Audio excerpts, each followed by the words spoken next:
그리고 네 번째로 서울대 법전원 1학년 이현주 학생께서 코로나19 백신 개발 동향 및 분배 원리에 대해서 발표를 하시겠습니다. 저는 코로나 백신 개발 동향 및 분배 원리에 관해서 조사를 했습니다. 일단 저희 연구는 코비드 백신의 개발 및 분배에 관한 법적 이슈를 다룸에 있어서 필요한 기초 정보를 제공하기 위해서 코로나 백신의 유형, 개발되는 과정, 그리고 개발 이후의 과정을 조사해서 체계화하고 그리고 각 단계에서 제시될 수 있는 이슈를 추가적으로 검토하는 것을 목표로 하였습니다. 사피 보고서는 8월 30일에 일단 발간이 되었었는데 그 이후로 팔로업 해야 될 사항도 굉장히 많았고 새로운 이슈들이 제시된 것도 많았고 그리고 심화적으로 더 검토해야 될 사안들도 많아서 보고서 발간 이후에도 정종구 변호사님 그리고 국제법 전공 중이신 김혜인 선생님과 함께 팔로업 작업을 계속 진행을 하고 있었습니다. 우선 첫 번째로 코로나 백신의 정의와 관련해서 WHO에서 제시한 코비드 백신의 타겟 프로파일을 먼저 검토를 해보았습니다.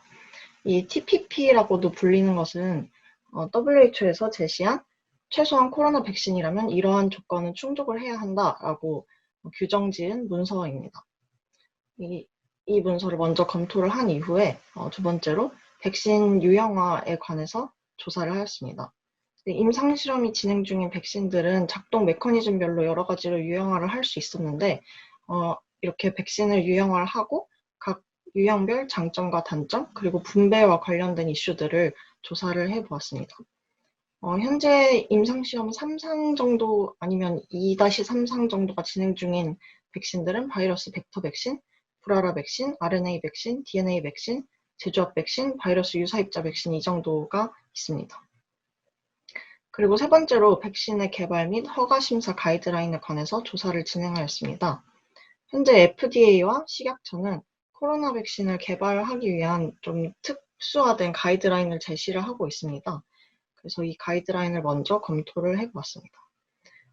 그 다음으로는 백신이 개발된 이후에 허가 심사 과정이 어떻게 진행되는지를 조사하였습니다. 일단 WHO는 백신의 허가 심사와 관련해서 일반적인 가이드라인을 먼저 가지고 있었고, 그 가이드라인을 토대로 현재 선언된 팬데믹 상황에서 신속하게 허가 심사를 할 수 있는 EUL이라는 절차를 가지고 있었습니다. 그래서 이 신속 심사 절차도 조사를 하였고요. 그리고 이 WHO의 신속 심사 절차 그리고 일반적인 허가 심사 가이드라인을 토대로 FDA와 식약처에서도 각자 허가 심사 가이드라인을 제시를 하고 있었습니다. FDA에서는 일반적인 허가 심사 가이드라인이 있고 거기에 추가적으로 EUA라는 그 긴급 승인 절차, 현재 미국에서 많이 논의가 되고 있는 EUA 절차를 가지고 있어서 이 절차에 대한 조사를 진행하였습니다. 마찬가지로 우리나라에서도 식약처에서 일반적인 허가심사 가이드라인을 가지고 있고 그리고 또 대유행 백신에 대해서 허가심사를 위한 신속심사 절차 그리고 약사법상의 특례 제조, 특례 수입 절차를 가지고 있었습니다. 이 정도를 이제 여름방학 때 조사를 진행을 하였고요. 그 이후에도 현재 코로나와 관련해서 상황이 굉장히 급격하게 변화를 하고 있고 각국의 정부들이나 기관들도 그에 맞춰서 새로운 논의점을 계속 던져주고 있기 때문에 지속적으로 팔로업 작업을 진행했는데 그 부분에 관해서 설명드리도록 하겠습니다. 우선 코로나 백신에 관해서 WHO에서 제시한 TPP와 관련해서 여러 가지 관련 동향이나 이슈들이 제시가 되었는데 최근에 문제가 된 그 미국에서 화이자의 백신을 공급을 받았는데 보관 온도를 잘못 지키는 백신이 공급되는 바람에 문제가 된 적이 있었습니다. 이 보관 온도도 TPP에서 제시를 하고 있는 조건 중에 하나입니다. 그래서 이런 보관 온도라든지 아니면 아스트라제네카의 백신이 효능이 70%가 안 된다 이런 이슈가 또 있었는데 이 효능도 또 TPP에서 제시를 하고 있는 조건 중 하나라서 이런 TPP상에 제시되고 있는 조건들이 어떻게 현재 이슈로 비화가 되고 있는지 이런 거를 좀 조사를 해보았습니다. 그리고 다음으로 백신 유형화와 관련해서는 8월 30일에 사피 보고서를 발간한 이후로 임상시험이 꽤 많이 진행이 되었고 새로 삼성에 진입한 백신들도 있어서 그런 점들을 좀 팔로우업을 진행을 했었고요. 그리고 각국에서 이제 지난달 이번 달 초부터 영국에서 접종을 시작했는데, 이제 각국의 긴급 승인 아니면 뭐 접종 현황 이런 거를 조사를 하고 있습니다. 일단 어제 기준으로 미국에서 EUA, 즉 긴급 승인 절차를 통해서 승인을 받은 백신은 화이자 백신, 모더나 백신 이렇게 두 가지가 있습니다. 그리고 영국에서는 화이자 백신을 세계 최초로 승인을 하고 현재 접종 중에 있고, 그리고 영국에서 옥스퍼드 대학과 아스트라제네카가 함께 개발한 백신은 긴급 승인을 검토 중인 것으로 알고 있습니다. 한편 국내 같은 경우에는 아래서도 설명드리지 코백스 패실리티를 통해서 1,000만 명분의 백신을 확보한 것으로 보도자료가 나왔는데, 그 밖에도 이제 나머지 물량을 확보하기 위해서 아스트라제네카와 개별 협상을 통해서 1,000만 명분을 확보했다라고 알려져 있고, 얀센이나 화이자와도 협상을 진행 중인 것으로 알고 있습니다. 그리고 마지막으로 백신 개발 및 허가 심사와 관련해서 이제 여름방학에 조사했던 미국의 EUA 절차 그리고 식약처의 신속심사 절차를 좀 비교 분석을 해서 어떤 차이가 있는지를 좀 분석을 해보았습니다.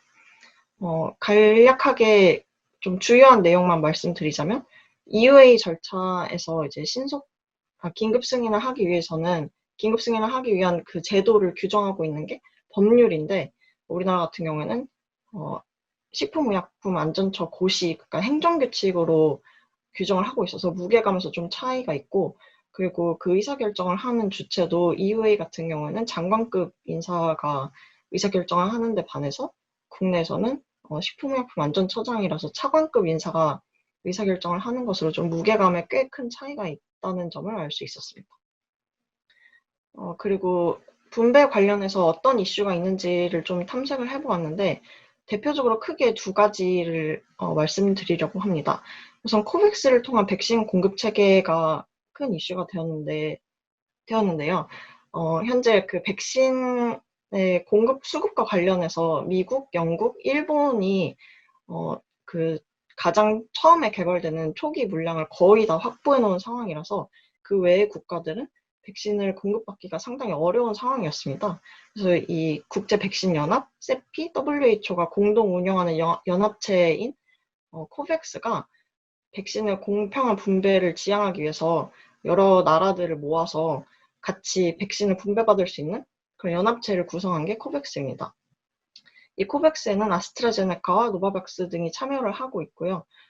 국내에 SK바이오사이언스가 세피 협력사, 그러니까 아스트라제네카, 노바백스 이런 회사들이 될 것인데, 세피 협력사의 백신 생산 시설을 지원하기로 계약을 해 놓은 상황이어서 추후에 이제 우리나라의 코바박스를 통해서 백신을 공급받을 때 뭐 SK바이오사이언스에서 생산의 물량을 받거나 이렇게 될 수도 있을 것 같습니다.